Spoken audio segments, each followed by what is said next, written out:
Hey there, it's me again. Today I'm going to talk about groupings. Think about 16th notes. We usually play them in groups of 4. So it's 1E and a 2E and a 3E and a 4E and a, right? That's what we usually do. And there's nothing wrong with that, because if it's done right, it's perfect. But you might want to add a special note to your bass line, or a special kind of flavor to your groove. And that's when groupings can come in. And today we want to talk about groupings in 3. So say we play 16th notes, but we don't play them in groups of 4. We play them in groups of 3. That's 1E and a, 2E and. So that becomes kind of strange, as you can imagine. And of course you might want to practice that with a metronome. Okay? So here we go.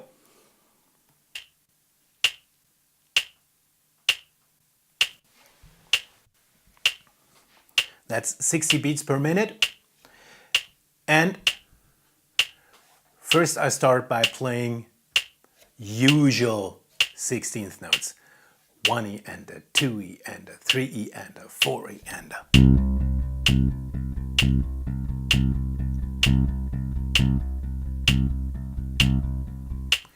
You can clearly hear I play the downbeat a little louder than I play all of the other 16th notes. Now I play not the downbeat, but I play every third 16th notes a little louder. Okay, that sounds like this. Do that on the D this time. 1E and a 2E and a 3E and a 4E. Okay, this was what we call the second line groove. It's 4 groups of 3 and 2 groups of 2. That makes 16 in total, and then we're back on the 1 in the second bar. Okay? That makes it easier, because if you continue playing groups of 3 over and over again, it takes a while until you're back on the 1, and you will completely lose track, at least in the beginning. Important thing while doing these exercises is your feet are going in quarter notes. 1, 2, 3, 4. No matter what you play, no matter which group you play, groups of 3, groups of 5, groups of 2, whatever you do, your feet. 1, 2, 3, 4. That's very important, because otherwise you will definitely lose track and you will definitely lose your 1. You will never find your 1 again. And you need to find it again, because the 1 is kind of important, right? So we don't want to lose that. And so we want to keep track on where we are. Okay? That's an important and very, very difficult thing to practice. Let your feet be your guide, be your anchor rhythmically. 1, 2, 3, 4. 1E and a 2E and a 3E and a 4E and a 1E and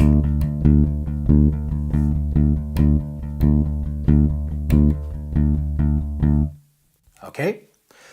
Of course you can play around with these groupings. Now I played every third note a little louder than the rest. Of course you can do exactly the opposite. Just play it a little softer than the rest.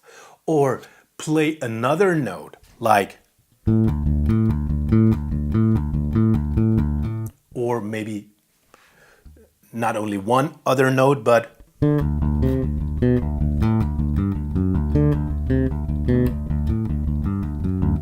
something like that. Okay?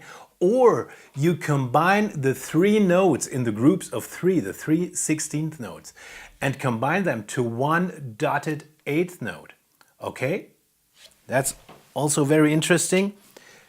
And it's heard very often in modern pop music, also in rock music. It's heard very often.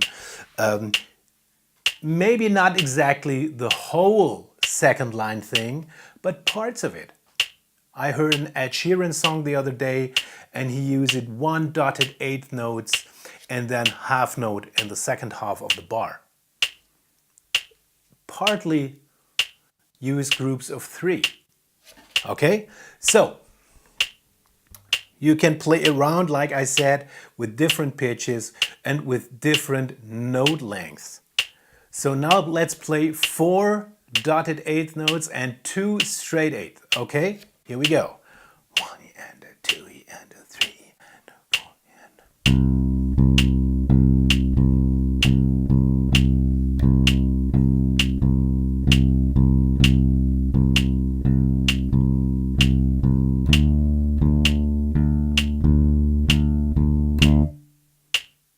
a... Okay.